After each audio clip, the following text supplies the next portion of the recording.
So I'm at a Honda dealership today because they just reported their earnings and their profits were down by about 15%. Federal investigation shows the engines of up to 1.4 million Honda and Acura vehicles could fail. And the vehicles that were actually affected right now with this new probe that's going through, they said, okay, these were not included in the recall, but maybe they should be. This morning, an investigation is underway after complaints of engine failure of 1.4 million Honda and Acura vehicles. Their day supply over the last month has increased by about 14 days. And if you look around me at this dealership right here, well, this is a dealership that I've been to quite a bit. I've actually bought a vehicle from this dealership and keep tabs on it quite a bit. I like this dealership. I think they do some good things, and I've liked the experience that I've had just really going around talking to the salespeople, and the experience I had when buying a vehicle from here.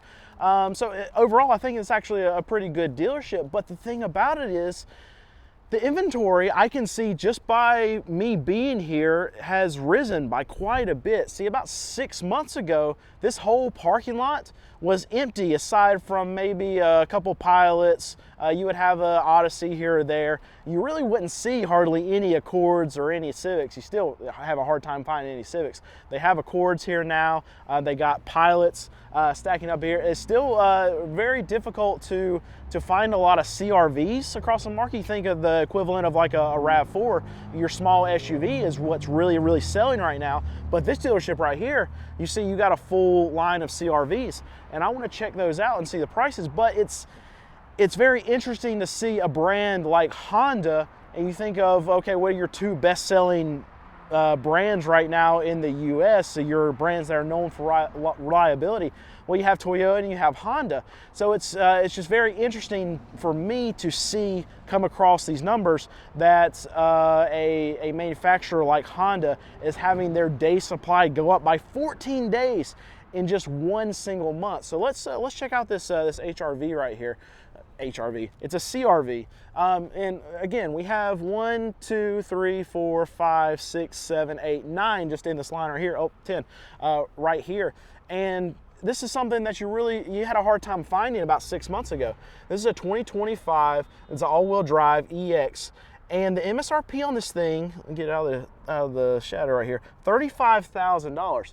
So the thing that's also really interesting when you're looking at something like a CRV, $35,000 is not really expensive in this market. Now, don't get me wrong, a $35,000 small SUV is expensive.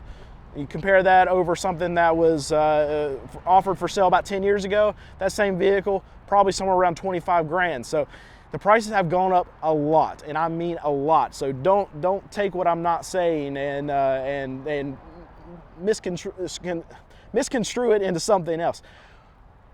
$35,000 is not cheap, but in this market right now, when the average price of a vehicle is $50,000, $35,000 is on the lower end of the range, especially for small SUVs.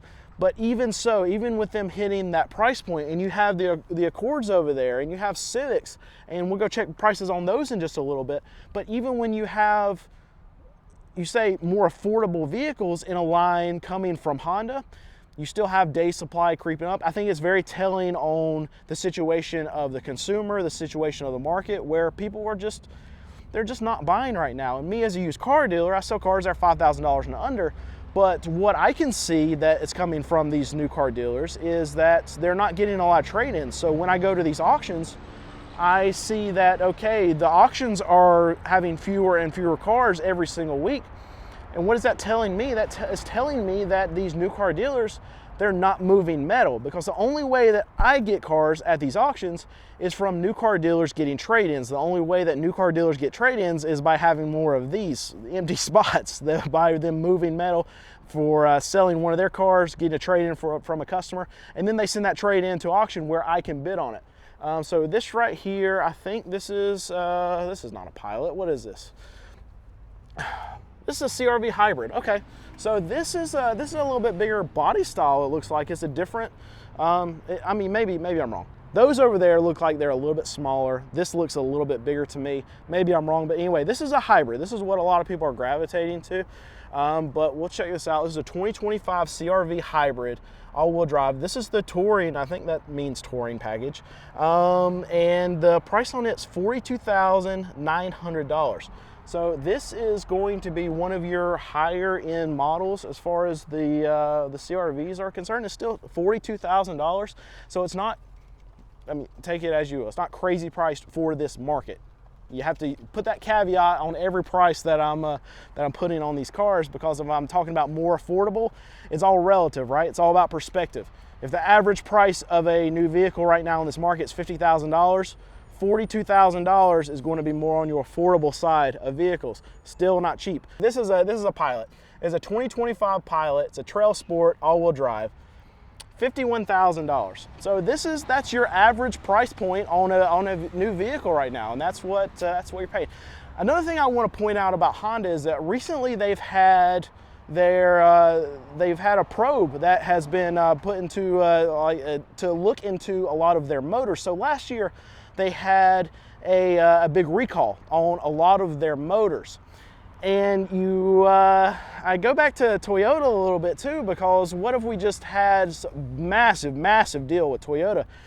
And that's a big problem with their motors. They had internal parts in their motors that were actually frying themselves. They were basically destroying the motors, and there was a massive recall. They had to replace a ton of these Tundra motors. And now we get this big perception across the market that these Tundra motors are absolute garbage, even though they've said they fixed them, even though the new ones coming out, they've said that there's not this issue with these trucks. But what do you see when you go to these Toyota dealers? There's a Toyota dealership right over there. I don't know if you can see it. We'll zoom in on it just a little bit. But they're trucks, Tundras, sitting absolutely everywhere. And I almost wonder if you're going to have a similar situation happen at Honda, where a lot of these vehicles that, okay, the perception is that the motors going forward are still going to have these same issues. And the vehicles that were actually affected right now with this new probe that's going through, they said, okay, these were not included in the recall, but maybe they should be. And those are the 16 to 20 Honda Pilots and the 18 to 20 Honda Odysseys. And that's something that we're going to start to pay attention to, because you have a lot of Odysseys. I mean, families buy. The vehicle that I bought from this dealership was a brand new Odyssey for my wife. And I want to check out these too, because I want to see if they've moved on any of these prices. The one that we got was a 2024, I'm pretty sure. And now they got the 2025s that are coming out. Now ours was an Elite. This is an EX. But this is $43,000, and I know how much we paid for our Elite. So I want to see if we can find an Elite, because I want to see how the MSRPs are tracking. We need to just look at the back of these vans, because I'd be very curious. This is a Touring, so this is one step under, and this is a $48,460, and we paid our MSRP on our van was $50,000, and then we got 10% off. That's a Sport. That's a Touring. Do they not make Elites anymore, or are they just out of them here? Honda Odyssey, Touring, Honda Odyssey. There's an Elite. There we go. There we go. Let's see what year it is. And of course, there's no sticker on this thing. Anyway, so I'll give you the rundown. That Touring was, what did I say, $48,000. So I'd assume the Elite's going to be somewhere around 50 grand. That's what the sticker price was on our Elite. And then we were able to get 10% off here, off of MSRP. And we didn't pay any add-ons or anything like that. This is not a dealership that doesn't list add-ons. So this is one thing that I want to highlight too. If you're just in the market for vehicles, is one tip for you. Even if a dealership's asking for something, doesn't necessarily mean that that's what you have to pay. Like this dealership is charging nitrogen. It's not my favorite. They've got some other add-ons like paint protectant, things like that. I hate it, right? And I went into the dealership not even expecting to be able to not even expecting to buy a car. I knew that 10% off MSRP with no add-ons was going to be a good deal. I've got some buddies who are brokers. They were able to tell me exactly what a good deal on one of these vehicles was. So I walked in and said, okay, this is what I paid for it. If you want to sell it to me, that's fine. If not, I'll leave. And we sat down, and my wife and I were expecting just to leave. We really were just coming here to test drive one of them to see if she liked it. And it turns out she did. But we were more than willing to go to another dealership. That's one of the biggest things when you're going into one of these dealerships to try to negotiate, be willing to leave. And I think that was the biggest thing. We negotiated for like 5 minutes, and most of that was just the salesperson going back to the manager's office and telling them, okay, well, they're at the door waiting for me to come back so they can leave. Here's a Pilot, 2025 Pilot, two-wheel drive sport, $41,000. That seems on the cheaper side for one of these bigger SUVs. But yeah, for us, if you feel like negotiations taking too long, if you don't like to do the back and forth kind of thing, which a lot of people don't. People would rather go to the dentist. They would rather get hit in the head with a rubber hammer than negotiate with a dealer. Don't. Go in there, say, okay, I'll pay 10%, 15%, depending on the vehicle or whatever. If you're at there's a Jeep Dodge Ram dealership right up there. If you're going in to buy a Stellantis product, it's probably closer to 25%. But you go in there, write your number down, say I want 25% off MSRP, and I want to pay this out the door price, and circle it twice. Circle it twice helps. That's what I did.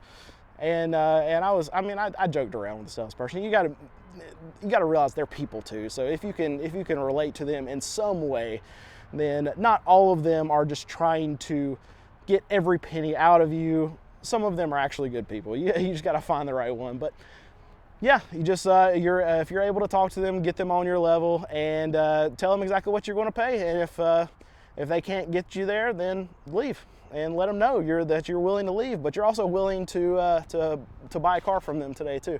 And your negotiation process will go so much easier because there's you make it a binary decision, a yes or no decision for the dealership.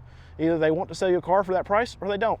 And if they don't, no problem. There might be another dealership out there that will, and you can go see them. Anyway, I told you we would see some of these Civics and Accords. We got some Accords down there, 2 Civics, 3 Civics, and that's a Civic, and the rest of these are Accords. I like this blue. This is cool. So this is a Sport Touring Edition, and this is a 2024. It's interesting because we've seen a lot of 2025s. You can see that one over there. Yes, a 2025 on that side, so we'll check both of them. This is a bright blue car. Why is this a 2024 and hasn't sold yet? That's very interesting to me. All right, here we go. Civic 1.5 turbo hatchback. I think it's Special Touring Edition. $33,000. That might be on the high range of what a Civic should cost, and that might be the reason. Okay, so 2024 bright blue, 2025 Civic. This is the hybrid Special Touring, but that's $33,000. Here we go. That's hybrid, but this has got the turbo in it. I like this one better. Yeah, this is cooler. $33,000. This one should be sold. Somebody come buy this. Yeah, I don't know. It's too much for a Civic. That is too much for a Civic. Can we find like a regular one that's not a Touring, or are these all Touring? Like that one right there is a Touring Edition. This one's a hybrid. Do they make just regular ones? Here's a Sport. Here's our regular Civic right here. 2025 2.0, no hybrid, just 2.0 liter. The hatchback, 28.5. That's more of what we're looking for. Still, for Civic, I think it's still quite a bit more than it should be. I want Civics to get back to like the $21,000, $22,000, $23,000 range. But yeah, it looks good. But that's more of your regular lower end. But Civics, $27,000 to $35,000. What's that, man? How you doing? We're gonna check one more Honda Accord right here. And this one is a 2025 Honda Accord 1.5 turbo, right at $30,000. So still good, but probably a little on the high side. All right, sorry for that weird kind of ending on that Honda Accord. There's a salesperson walk up to me. No problem with that. I don't mind that at all. They're just doing their job, and nice as it can be, no problem. And a lot of times people are asking, well, why don't they just kick you off the lot when you're out here? I mean, a lot of these salespeople and a lot of these, even the dealerships, like the GMs and stuff, like I've talked to some management at these dealerships. They know everything. I mean, I'm not lying about anything. They know exactly what is going on in the market. They know exactly what's going on with the manufacturers. And in a lot of cases, unless I just see something egregious, I'm not bashing these dealerships. I'm really just giving them, free exposure. I'm coming out here, I'm showing a car, like this Odyssey right here, and I'm showing the price. There's a Sport, right? 2025, $44,000. So this video might get 50,000, 100,000 views, whatever it's going to get, and that's free marketing for them. So no, they're not going to kick me off their lot. They want me here. I might be saying something negative about Honda, but I'm just reporting what Honda has already reported. So there's nothing going on in a lot of cases when I'm going to these dealerships. Now, I have been kicked out of a dealership before, but they were adding some ridiculous market adjustments, and I voiced my opinion about that, and I thought it was wrong, and I showed it. And the next time I went back to that dealership to see if they still had that market adjustment, well, guess what, they did. But also they had watched the previous video and me voicing my opinion about their market adjustment, and they would rather me not be there. They didn't say it that nicely, but they did say it, and whatever, it's fine. They don't want me there, I won't be there. But no, I'm free advertising for all these dealerships. I'm free advertising for CarMax. I'm free advertising for auctions that I go to. I am the freest version of marketing that any company will ever have, and I can get more eyeballs to their dealership, just like this one right here, than they can get themselves. And to all the dealerships that I show up at, you're welcome. And anyway, but as far as back there, that why I shut it off weird really quickly, is because I don't want to put salespeople on the camera. A lot of people don't want to be on camera. There's not a lot of people that are as weird as I am about just being able to hold this little box. I wish I could turn you around and show you what it looks like on the other side of me actually walking through these dealership lots and holding up this camera. But yeah, not a lot of people are weird like me and are just okay being in front of thousands and thousands of people, and that it takes a long time to be okay with that, honestly. Anyway, but no, that Honda Accord. Let's go back to it so we can end this video. It's too expensive. I just didn't want to say in front of the dude, the car's too expensive. $30,000+ for a 4-door sedan. This is why Honda's day supply is going up right now, 14 days. This is why profits are going down, because what they have to do is they have to incentivize people more to be able to buy cars. And if their sales go down, but also the amount of money that they're spending to get people in their cars is going up, that just cuts into their bottom line. And we're going to see that continue to happen across the market, across the bad brands that are not working right now, which like Stellantis, and even the good brands, in my opinion, Honda, Toyota, good brands. Incentive spend still has to go up. Sales, it's hard to sell a car right now. So we're going to see more of that happen, even at a brand that I think is great, like Honda.